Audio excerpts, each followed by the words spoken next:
Hello everyone, I am Dr. Aravind, consultant psychiatrist, motivational speaker from Positive Mind Hospital.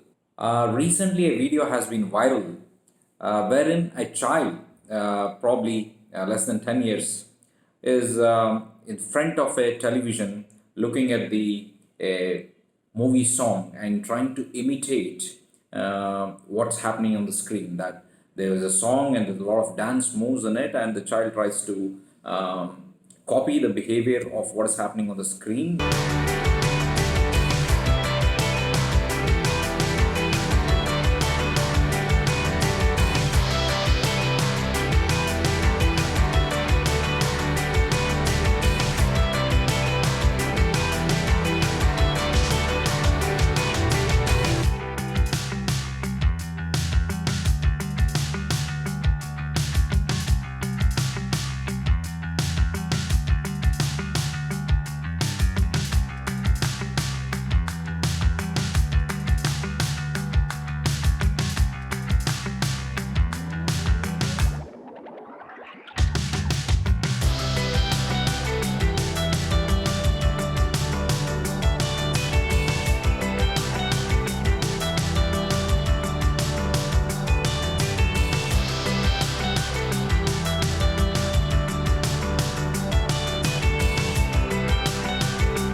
And how the character in that movie song is dancing carefree and trying to jump on certain places, and finally she enters a bus.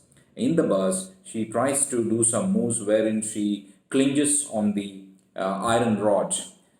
The child who is observing this, the television, tries to mimic whatever is happening on the screen. The same moves like moving her head or moving the arms as well as moving their legs, shaking the legs. The same thing goes on. And finally, in the last part of the video, the child clinges on the television screen itself and breaks down the television. And this video has been viral across many platforms, and there are people have come up with varied opinions about this video or this incident. So as a psychiatrist, as a person who sees people, who counsels people, as well as we analyze the behavior of children, I would like to give my opinion on this incident. So in psychiatry, we tend to analyze kids from birth till their toddler phase, then moving on to their adolescent phase, then adulthood, and henceforth. So in this case, children are very curious. They try to learn from various means and media. So herein, the imitation is a behavior which is part and parcel of child's growth. It's very vital for child's growth, both physical as well as psychological growth of the child, right? So the child tries to imitate things ranging from developing language skills, manners, social skills, culture, or other behaviors as well. The behavior could be good or the behavior could be bad, or it could be nice as well as it could be naughty behavior. So you should be very watchful what you're talking in front of your kids and how you're behaving in front of your kids, because it could be easily caught by the kids, and the same thing can be displayed in schools or in some other places, right?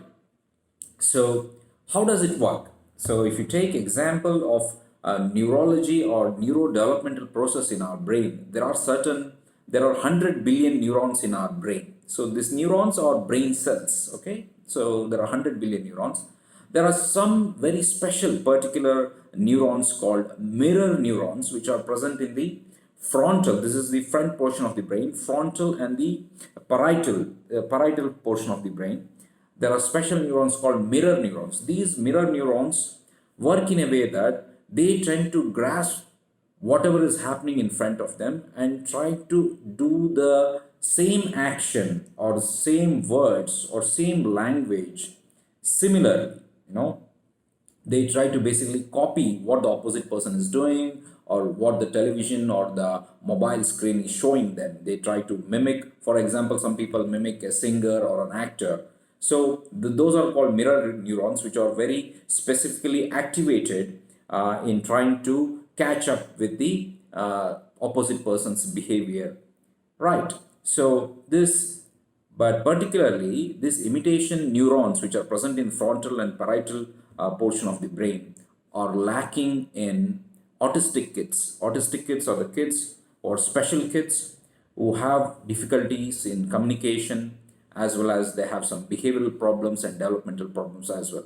So if your kid is learning through imitation, it has got a normal developmental process, but we need to be watchful what they are really trying to imitate. So what parents can do? The parents should be good role models, because we should be good role models in the sense that they always say your father is your first hero and your mother is first teacher, or your home is the first school, isn't it? So we need to be very watchful. What do we talk? How do you behave? Do we scream in front or in front of kids, or do we quarrel in front of kids? Because the kids try to catch up with the good and bad as well. And at the same time, we should make that safety is priority. We can't give them the mobile or television unsupervised. This is what probably has happened in this particular case in this video, where the kid is being encouraged to copy the dance moves of the character which is coming in the television screen. So gradually what happens is the kid is unaware that what could be the negative consequences if she clinges or holds on to the television screen.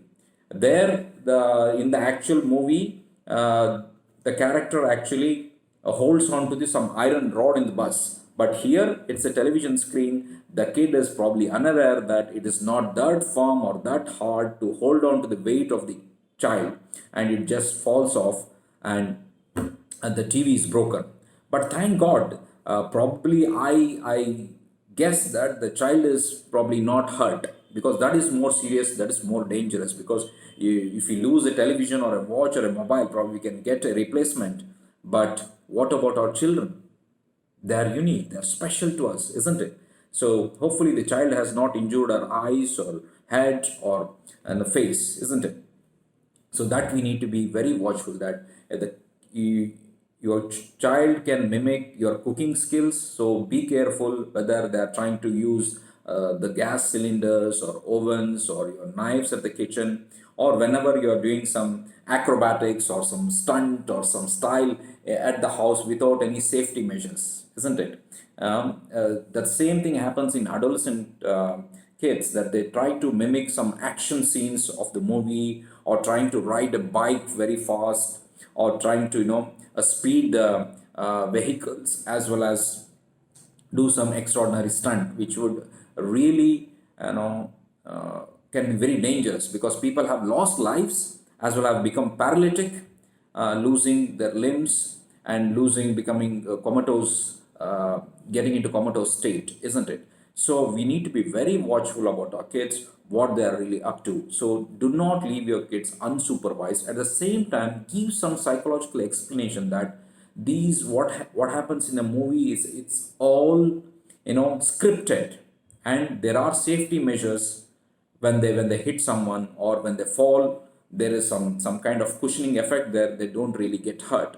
But that cannot be the same in the house, where there are furnitures of wood or iron or steel, where somebody can injure their eyes or head and have permanently damaged themselves. So be watchful, that explain to the kid that what's really happening in the screen, and what is the difference between real life and real life. If you don't explain them, they think that what's happening on the screen can happen in the real life, and they can be carried away and they can end in a disaster. So we need to give some positive examples to the kid about the language what we speak, the manners what we have, all such things. So reinforcement techniques are the way to go. The reinforcement techniques are positive reinforcement, negative reinforcement, and punishment.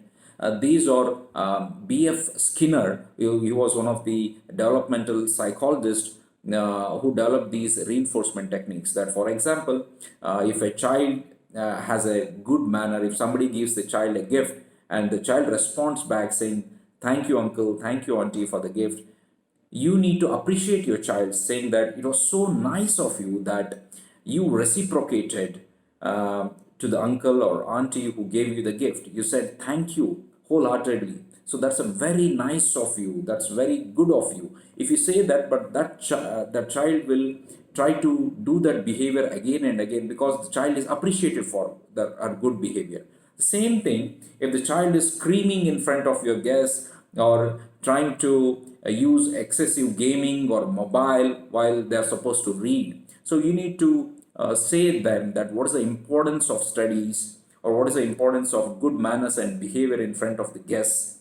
And you need to tell them that since you have done that, I'm not very happy with your behavior.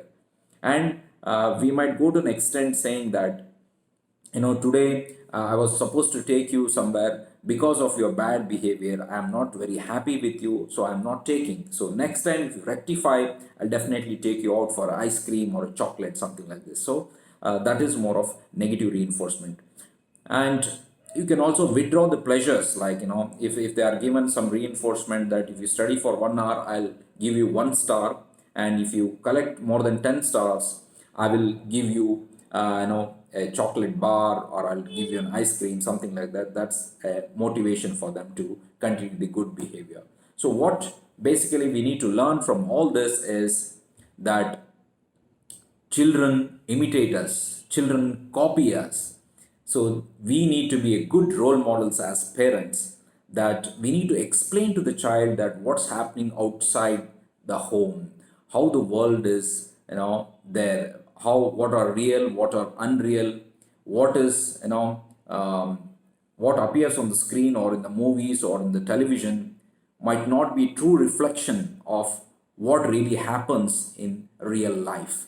So be careful, be watchful, encourage your kids to be great people, be a real role model to them. Thank you so much.